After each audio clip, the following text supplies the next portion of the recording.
Hi guys! Welcome back to my channel. So ngayon, kita nyo naman ang sipag ng aking taga-kayod. Dahil nandito kami sa probinsya, kailangan magkayod kasi malayo ang kayuran. And then yan na, napiga ko na rin pala siya. Tapos nilagay ko na yung unang gata. Yan, minekos-mekos ko muna yan. And then, nilagay ko na yung gulay.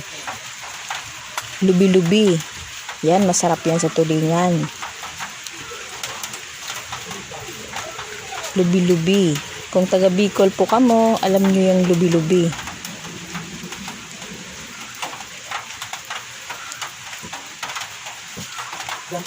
Saan ka manonood dyan? Wait lang natin ng mga ilang minutes. Dito na lang. Ayan na, kumukulo na siya. Nilagyan ko na ng bawang, asin.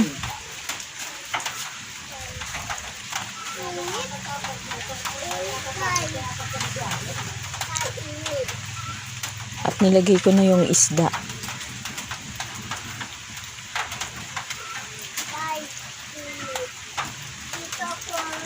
Yan.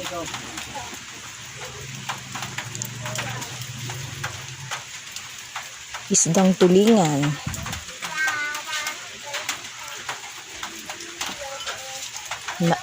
Yan na.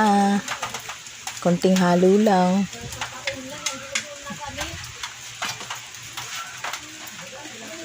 Konting kulo lang.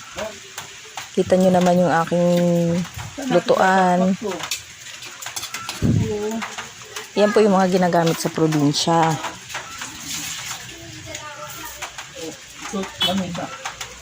Manisa, kunin mo. Ayan, tinakpan ko na. Dito.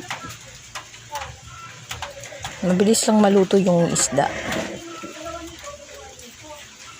Dikit doon. At yan na.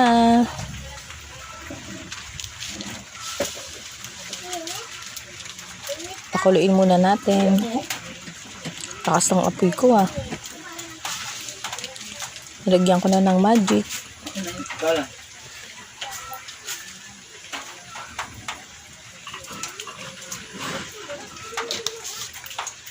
Magic sarap, pampasarap.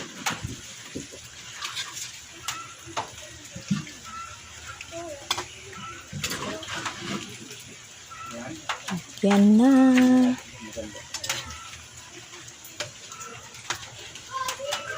Tatakam na ako dyan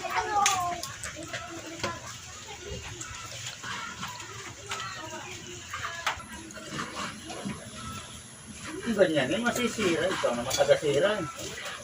Hindi At yan na. Kunti na lang.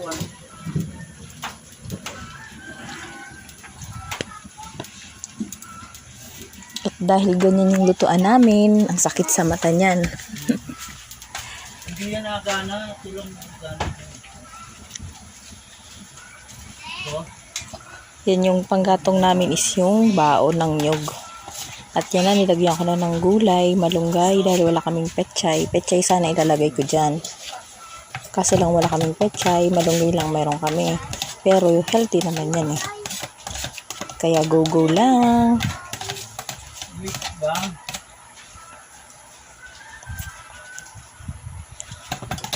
Yan na, parang kukulin na ako ni Lord dyan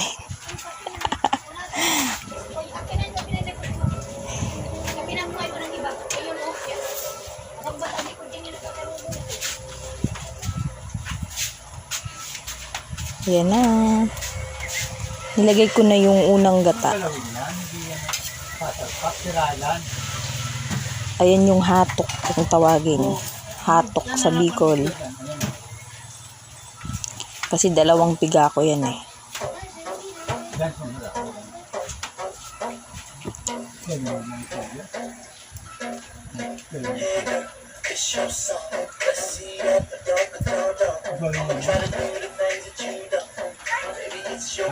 Ayan na.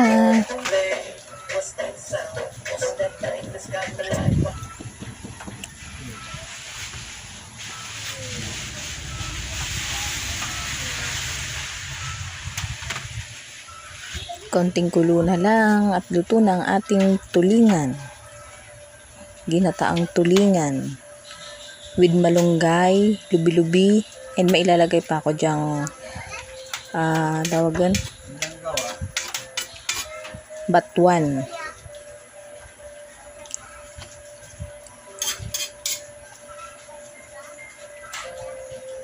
Yan lang, kahit ganyan lang yung luto natin at is healthy siya. May malunggay.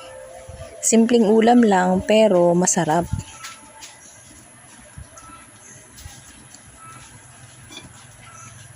Dahil hindi naman tayo mayaman, kailangan natin ng kumain ng ganyan. Ayan na, tuto ng ating malunggay. Konting kulo na lang. Nilagay ko na yung batuan. Ang batuan pala ay isang puno din siya na mayroong bunga. Pwede rin bunga, sana ilalagay ko dyan kasi wala pang bunga. So yung talbos na lang ang nilagay ko. Masarap din naman yan. Maahasin. Yung batuan na yan, nung maliit pa kami, kahit yung dahon lang, nilalagyan lang namin ng asin. Kinakain namin. Tapos nilagyan ko na ng siling haba. My God, natatakam na ako dyan eh. Makalam na yung sikmura ko.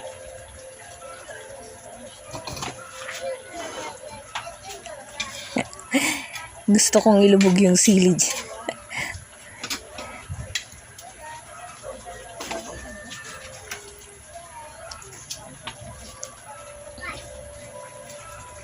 Yan na. Tantararan.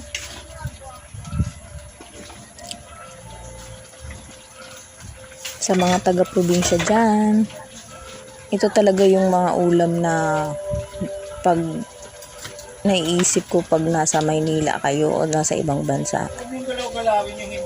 Matatakam talaga kayo pag iniisip nyo eh. Yan, mga simpleng ulam lang yan, pero masarap.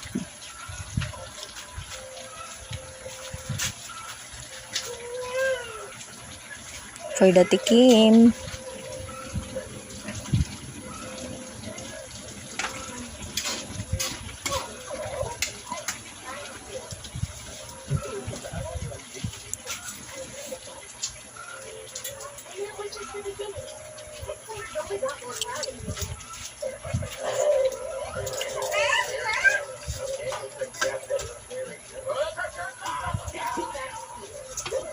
Ayun na, paubos na yung kahoy ko.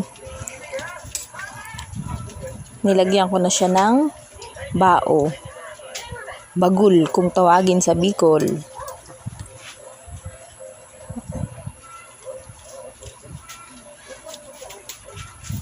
Ayan.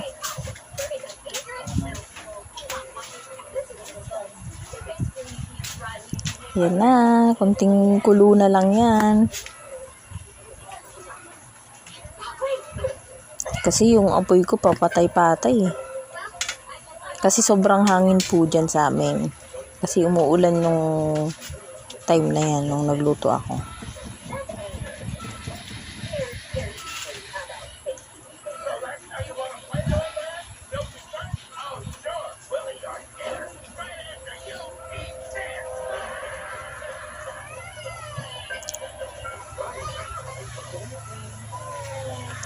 Na.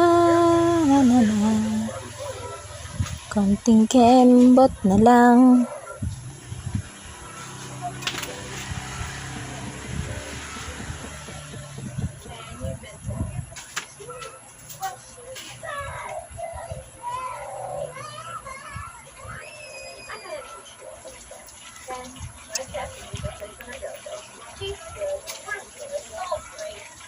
Yan na.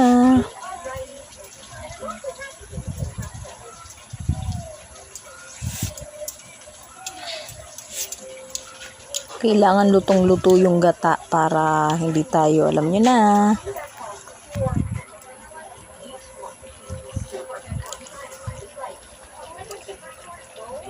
Ayan na, luto na po. Nagmamantika na siya. Yum, yum, yum, yum. Thanks for watching!